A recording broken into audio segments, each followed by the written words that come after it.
Michelangelo was born in this house in 1475. He was the fifth son in the family, but his birth left his mother in such a bad health she was no longer capable of taking care of anything, let alone Michelangelo. So he was brought to a foster family. The woman who breastfed him into health was married with a stonemason, and our friend would later say he sucked in the marble dust with the milk.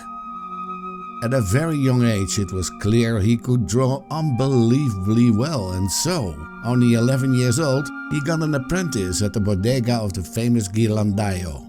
There he learned the technique of fresco painting.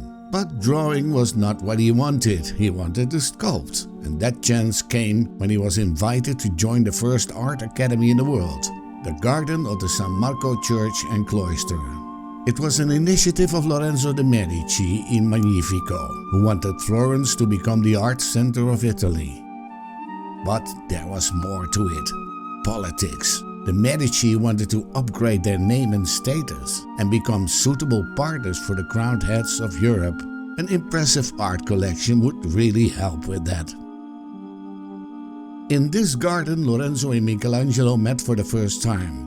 Our hero was working on his very first marble art piece, which drew Lorenzo's attention. The faun or satyr was beautiful, in fact too beautiful.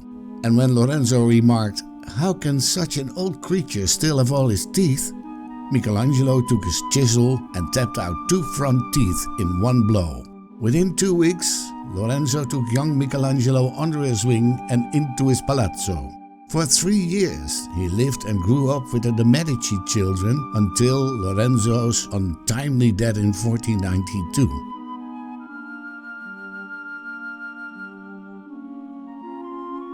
His son Piero had another vision and chased old sculptors, painters and poets out of his house. For a short while Michelangelo found refuge in the church of Santo Spirito before he fled to Bologna. There, a friend of Lorenzo took him in, and as a thank he produced 3 lovely marble statues. Back in his home in Florence, he still had this high relief of the Battle of the Centaurs, which he had intended as a gift to Lorenzo. It would become one of many works the genius never finished.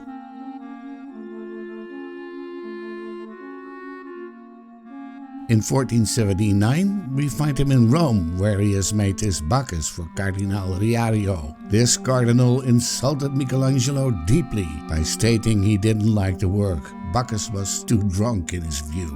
So we can't say things were going very well for Mike in Rome, until the commission came that would change his life.